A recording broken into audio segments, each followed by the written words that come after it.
A young 9-year-old boy lay on a cot under the basement stairway. He was in the family's new home, and the basement was not finished off. He had made a small hideaway with a cot that was his secret place to be alone. It was Sunday, the Sabbath, when you could pretty much not do anything except take an afternoon nap. In the quiet, he began to think about church that morning. As usual, he had sat in the back and read the gospel tracts from the rack in the seat in front of him. They were all pretty much the same, a drama story that grabbed your attention and ended with a sinner repenting and accepting Jesus into his heart and escaping the wretched ending predicted in the story.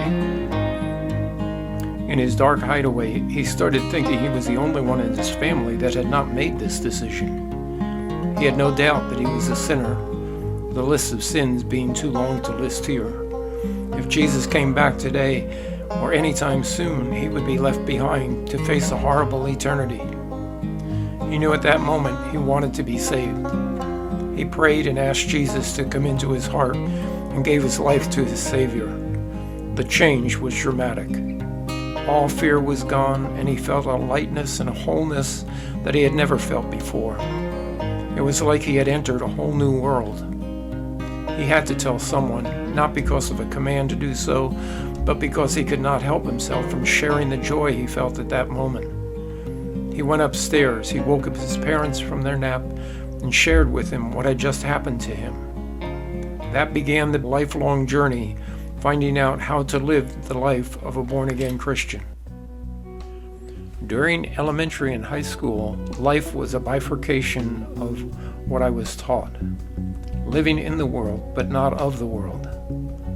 I had one set of friends from church and one set of friends at home and school. Moving back and forth became a way of life. When you didn't play cards, go to dances, or the movies, you didn't fit in real well in the world. But the church tried to make sure as a Christian teen, you could also have fun at youth group on Friday night instead of a dance. The church seemed to try to imitate the world without the bad stuff. The world had its sinful ways, but the church had its share of discord and strife.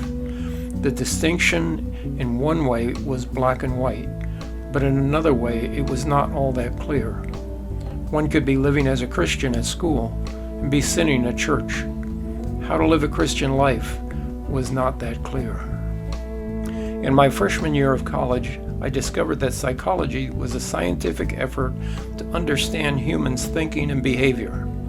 I switched my major to psychology because I wanted to understand why people behaved the way they do. I wanted to know how a Christian was supposed to live a life on this earth while being a child of God. I was becoming a reductionist, a tendency to reduce complicated systems down into smaller and smaller parts to understand how they work. I had always had a natural bent to figure out how things worked. I didn't just listen to the radio, I built one. Rational explanations were very important to me. In my master's degree program, I studied a level of psychology that was even more reductionist research-based. Humans, according to behavioral psychology, were seen as the result of positive and negative reinforcement. A professor claimed that all human behavior could be explained by previous rewards and punishments, which produced learning or changed behavior. But there seemed to be something missing here. One student asked the professor if his wife agreed that operant conditioning was a good explanation of why he loved her. Anything that happened inside a person's head was seen as inside the black box and not able to be studied scientifically. This certainly left anything spiritual out of the range of a rational explanation. A scientific approach to understanding a Christian life was not proving fruitful. I still did not feel like I really understood human behavior in real life and especially spiritual life. In my doctoral program, I went down to a more microscopic level of physiological psychology and how the brain processes information. I focused on how the brain learns to associate visual symbols with auditory sounds to learn to read. I was searching for an explanation of why some students have trouble learning to read. This area of study made me focus on the reticular activating system, the attention mechanism of the brain. In a study that was to map the auditory reception area of a cat's brain, a probe was inserted in that area and was connected to a gauge. When they rang the bell, the needle went up, indicating the cat's brain registered the sound of the bell. It worked most of the time, but not always. After checking all the connections, they discovered when the door of the lab was open, the sound did not register. They also noticed that when the door was open, the cat could see mice in the cages in the adjacent room. When the cat was contemplating a potential hunt for a tasty meal, the sound of the bell never reached the cat's brain. A husband claiming he did not hear his wife call when he was watching football is probably telling the truth. Our cortex tells our brainstem what information to seek out or attend to, but there's a limited number of things which any of our senses can attend at one time, about 7. Out of all the things to see and hear, we only see a small percentage of what is really there. We go through life filtered down to what we are expecting to see. The car you never saw on the road before now miraculously appears everywhere now that you are thinking of buying one. Once our brain accepts something as being important, it will continue to collect evidence that proves we are right. The jumble of thoughts stored in our memory cry out for time in our focus of attention. There are many things stored in our memory that we have to work hard to try and remember. Then there are a few ideas bouncing around in our heads that we can't seem to stop thinking about that take the majority of our thought time. The former is like our brain's trash bin, discarded thoughts not worthy of our attention. The latter are the focus of our attention and what is called our passion, the focus of ideas that have an emotional impact. Finding your passion. This focusing of our lives is neither a good thing or bad. It is the way we are. What we focus on has changed over the years. For a century, only the rich had time on their hands. The average person worked 6 days a week or 10 or more hours a day. Industrialization gradually changed, so now a 5-day week with no more than 8 hours a day is common. Food that consumed most of the time to hunt down or gather now comes in instant boxes version with little prep time. Washing clothes is now done by a machine rather than by hand. We now have far more time to pursue other interests. In my own life and those around me, time was given to pursuing a narrowed focus of attention which could border on addiction. I found passion bordering on obsessions with sports, tools, adventures, sweet foods, computers, and other hobbies. The reticular activating system is hard at work helping us to focus our attention and time on the thing that holds our real passion and consumes our lives. Our culture became accused of entertaining itself to death. Being focused is neither good nor bad, but being aware of our focus and passion is very important. You can take an inventory of your passion by looking at what you think about most of the time. How your passion fits into the spiritual dimension is critical. Is our focus of attention and passion on a 3-dimensional world or on a spiritual dimension? Reductionism does not say the explanation of behavior is good or bad. It just explains how things happen. It explains how things work, but does not explain why things work. It does not explain why we do what we do, or the value of one thing we do is better than another. In fact, the scientific approach to reductionism is confined to that which can be observed and measured.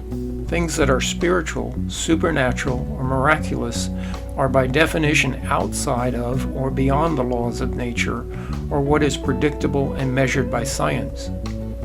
While all of my reductionism was interesting, it would never explain how to live a Christian life, which is in a spiritual dimension. Christ explained that God is a spirit, and those who worship him must worship him in spirit. When the Pharisees asked Jesus, "Show us a sign," they did not want to see him drop a rock and see if it would fall on the ground. They were asking him to do something that would defy natural laws, something that would be not predictable, a miracle. Something that would prove that he was from a spiritual dimension. His response was, "You would not believe it if you saw it." Once you accept that while we live in a three-dimensional world, we also live in a fourth dimension, a spiritual dimension that is only accessed by faith, you are open to a whole new perspective on life. Accepting Christ as a 9-year-old boy not only accepted the reality of a spiritual world, but chose to put my faith in that dimension and entered into a relationship with Christ. That relationship was to be lived out over the rest of my life. The reality of the reductionist viewpoints were not false, but were an accurate description of the physical world. The knowledge of this physical world was not an alternate explanation of life, but evidence for me that given the amazing complexity of the way the physical world works, there is no way I could possibly believe that all this came together by chance, not in a billion years. My physiological psychology professor in grad school was asked by a student what he thought of evolution. His response was, "I think it is not good science. Not for a religious reason, but because if it was good science, you would not be searching for a missing link. You would be finding millions of between-species fossils, that forms of life of which there is no evidence. Nor is it likely that it happened that way long ago, but not anymore, since even less probable. There is no evidence that a species woke up one morning and found they had become a different species. Information processing and artificial intelligence could only come up with simulations of how the brain works that could not come close to matching the complexity of the human brain functioning. The overwhelming complexity of the reductionist findings of a world did not disprove the existence of God. It verifies God's creation. It only proved to me that this world is the creation of an amazing genius and creativity only explained by belief in a spiritual God, which can only be seen in the spiritual dimension of faith. Faith is the substance of things not seen, a window into the spiritual dimension, another world that runs in parallel to the physical world. The difference of being in the world and not of the world is not if you were at school or at church, at work or at a prayer meeting. The difference was understanding the complex dimension of the reductionist physical world and the parallel dimension of a spiritual world. So Christ could say as he walked in the physical world, "The kingdom of God has come. It is here and now. And by faith you can have access to it." We could live in the reductionist world, but not of the world, by living in the recognition of the spiritual dimension of God. Now, looking at the world with new eyes of faith, I can be in awe of the reductionist world around me as God's handiwork. And I can find why life is by living in the recognition of the spiritual dimension, by loving and serving God and others. There was always a warning that you could become so heavenly minded that you were no earthly good, so focused on a spiritual dimension that you would not function well in the three-dimensional world. Some would ask, won't it be boring in heaven after a few hundred years?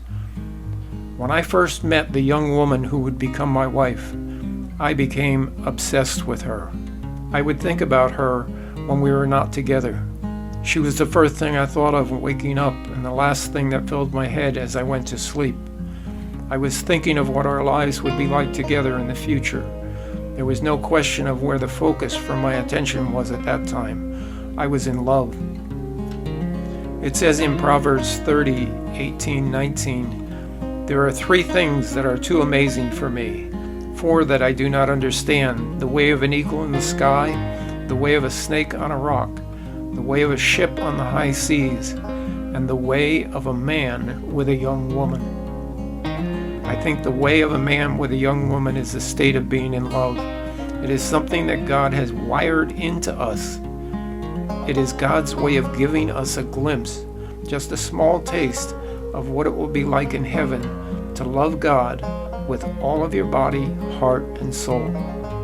The total focus of our loving attention on our Creator. Certainly not boring. The question is, how much of our attention does God and the spiritual dimension world now have in this three-dimensional world?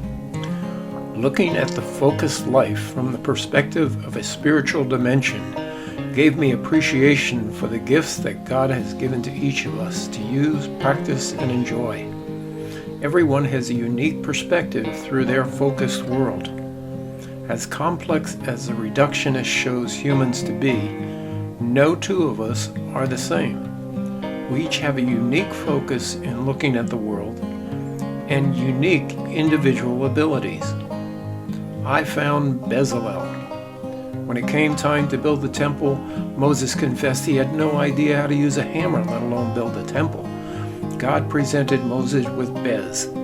He was a craftsman.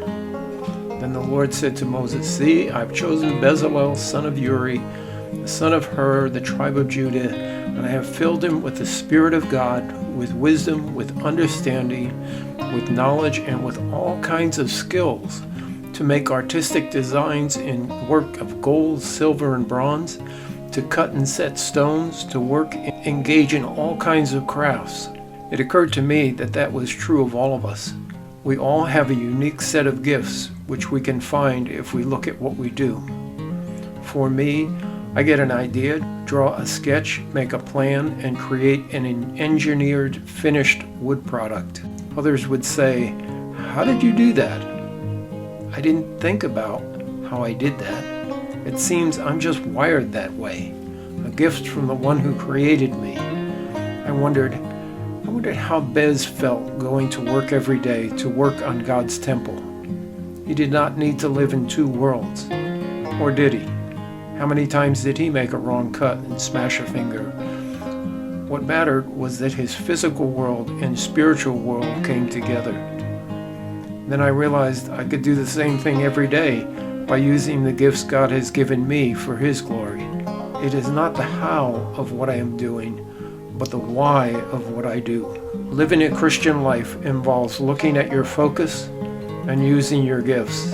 There needs to be, through prayer, a constant monitoring that the focus of my attention and purpose is on Christ in the spiritual dimension. The focus is on loving the Lord with all of your heart and mind and soul, and loving your neighbor in a three-dimensional world as yourself. In everything I do in the physical world, am I using my wired gifts and abilities as best I can, and by faith, looking at why and how it is for God's glory.